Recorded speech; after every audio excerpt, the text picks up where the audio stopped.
concernant tous les domaines de la vie du pays.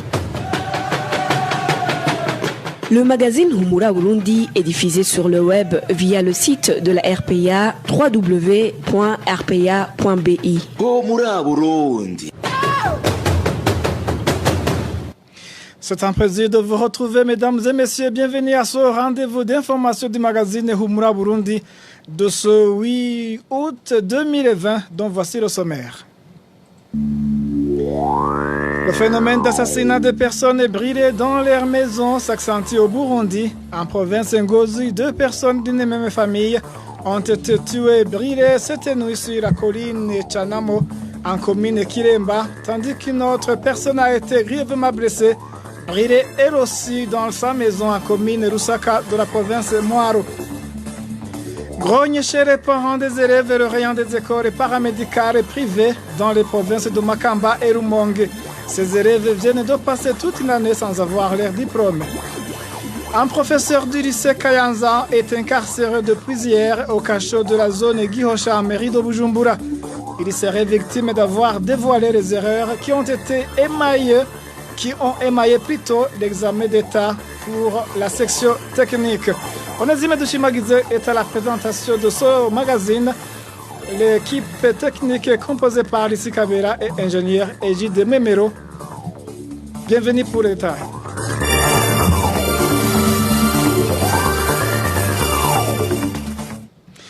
Page sécurité de ce magazine. Le phénomène des assassinats de personnes brûlées dans leur maison s'accentue dans presque tout le pays. En province Ngozi, 2 personnes d'une même famille ont été tuées et brûlées sur la colline Chanamo en commune Kiremba.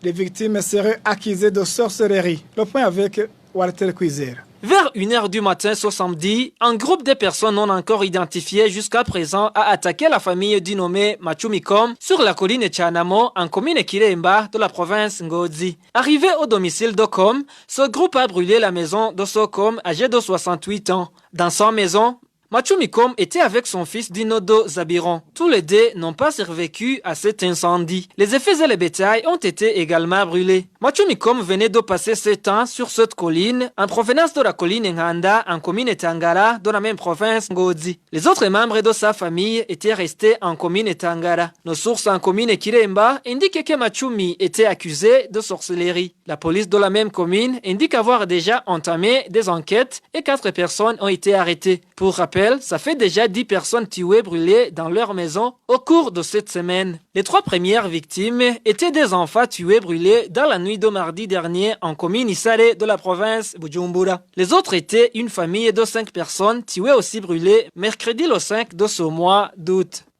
Ce genre de criminalité vient d'atteindre également la province Mwaro. Une personne a été blessée après que sa maison dans laquelle elle dormait a été brûlée par des inconnus en commune Rusaka. Tous les biens de la maison ont été brûlés. Partazar Mibour. Cette famille attaquée la nuit de ce vendredi est celle d'une veuve du nom de Neserat Sengiyumva de la colline Kibimba 2 en commune Rusaka de la province Mwaro. Nos sources à Rusaka indiquent qu'ils ont vu le fait, le ménage de cette veuve. Les voisins se sont vite précipités pour secourir la famille qui était à l'intérieur de la maison. La veuve et son enfant Dino de Cédric Bizimana ont pu sortir de la maison. L'enfant a été grièvement blessé sur son bras. Pour le moment, il est à l'hôpital de Rusaka de la province Mwaro. Les voisins ont essayé de faire sortir les objets qui étaient dans la maison, mais en vain. Selon toujours nos sources sur place, cette veuve est menacée depuis quelques jours par les membres de la famille de son époux, l'accusant d'amener dans leur famille un enfant qui n'est pas de son mari. Pourtant, son mari avait déjà fait enregistrer cet enfant à l'état civil avant sa mort. Les conflits familiaux seraient à l'origine de ce qui a poussé à cette famille à brûler la maison de cette veuve. Pour le moment, 4 personnes ont été déjà arrêtées pour des raisons d'enquête. La rédaction a contacté Mandoussi, chef colonel de Kibimba 2, mais il n'a pas répondu à l'appel. Le parti Sahwanya Frodebu s'insurge contre ce phénomène d'assassinat de personnes brûlées dans leur maison d'habitation. Fenias Nigawa, porte-parole du parti d'Ondadaye, dit que la vie humaine est indispensable, raison pour laquelle ce politique demande des enquêtes approfondies pour que les auteurs de ces crimes soient appréhendés et punis conformément à la loi.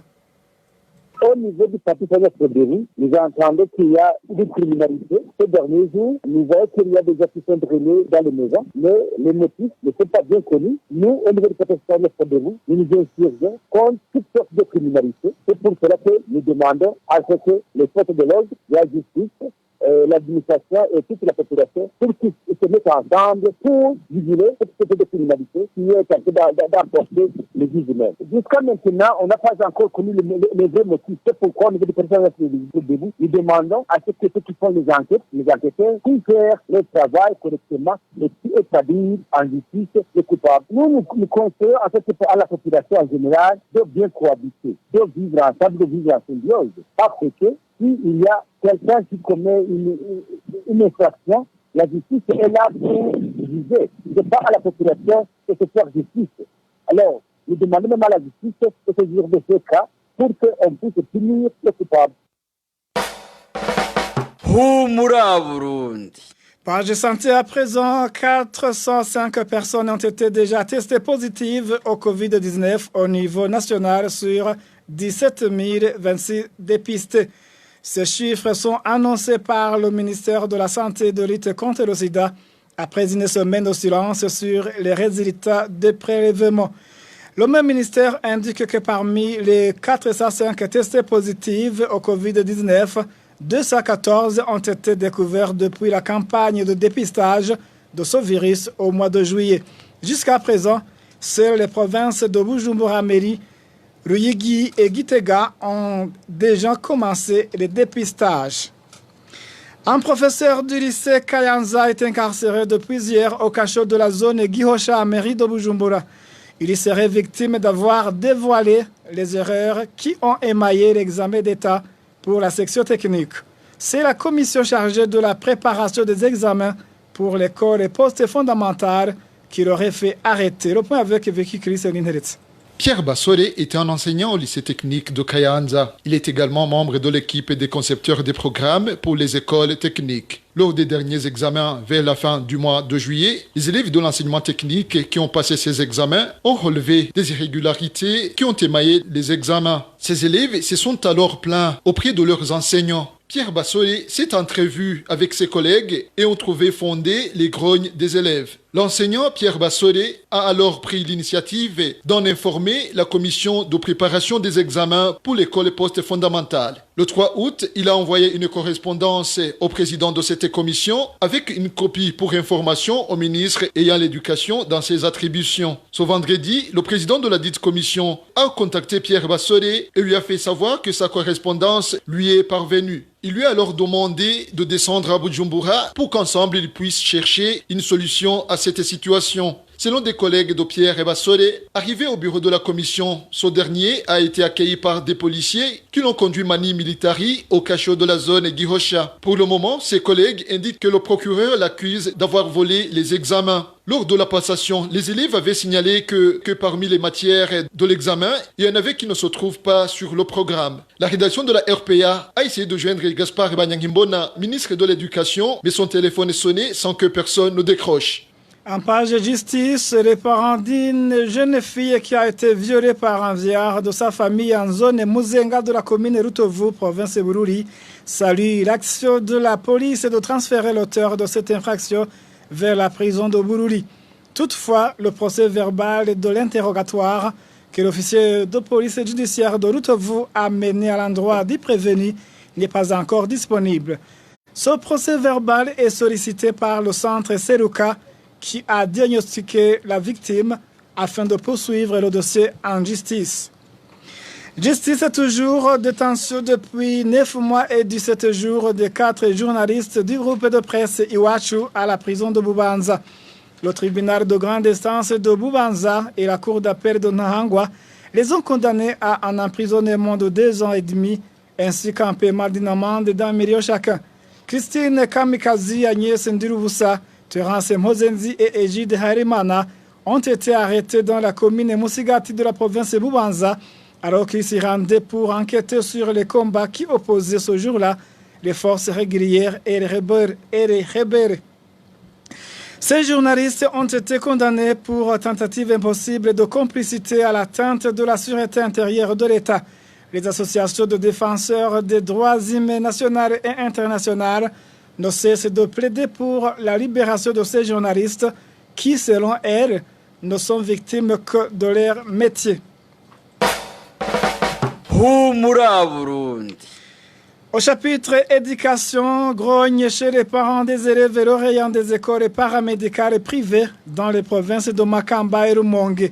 Ces élèves viennent de passer toute une année sans avoir leur diplôme. Malgré leurs doléances auprès des ministères de l'Éducation et de la Santé, ces parents indiquent que leur problème n'a pas été résolu jusqu'à aujourd'hui. Le point avec Nadège Irakoze. Les parents des élèves qui ont fréquenté les 3 écoles paramédicales, à savoir le centre de formation technique paramédicale de Nyanzarake, le complexe scolaire Génération Nouvelle de Makamba et l'école technique médicale de Rumonge, indiquent que les lauréats de ces écoles paramédicales viennent de passer une année à réclamer leur diplôme, mais que rien n'a été fait alors que leur problème a été soumis au ministère de l'Éducation et celui de la Santé. Témoignage d'un parent.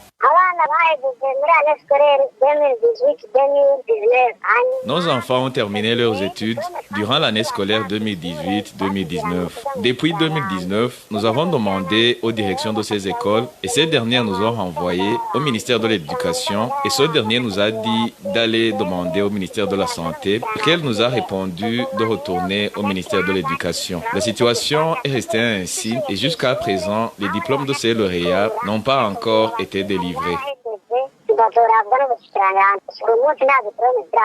Ses parents demandent au ministère habilité de résoudre ce problème vu que ces lauréats avaient réussi en classe.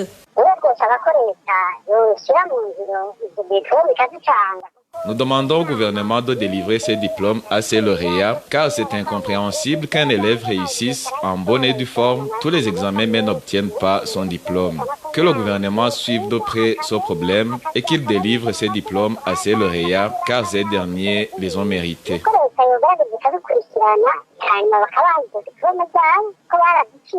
La rédaction de la RPA a essayé de joindre par téléphone les directeurs de ces écoles ainsi que le ministre de l'Éducation, Gaspard Banyangimbona, mais ils n'ont pas décroché leur téléphone.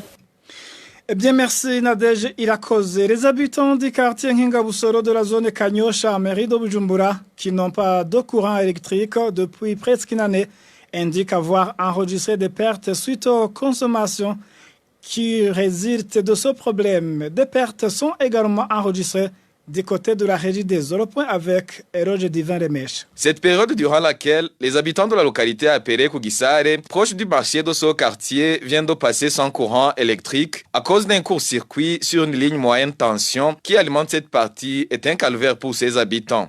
Un parmi eux fait savoir qu'à défaut de l'électricité, ils utilisent des bougies pour éclairer leur ménage, une option qui nécessite beaucoup de moyens.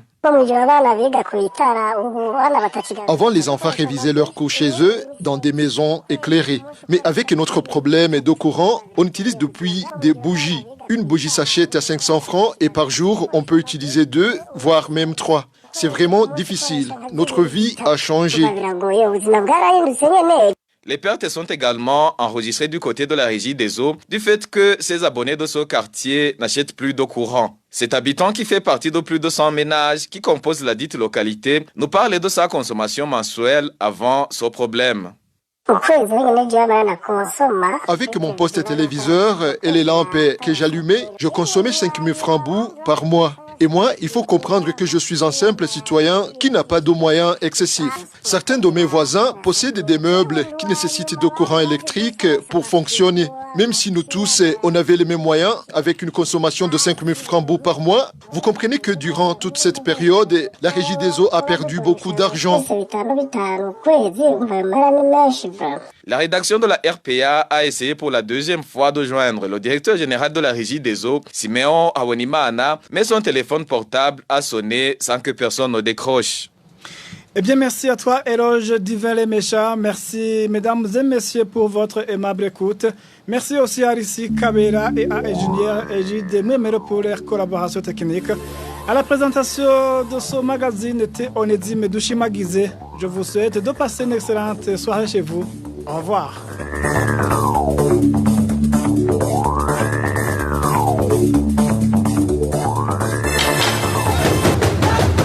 C'était le magazine Humura Burundi. Un magazine campant pour relier les Burundais en exil et ceux toujours au pays à travers une information de qualité.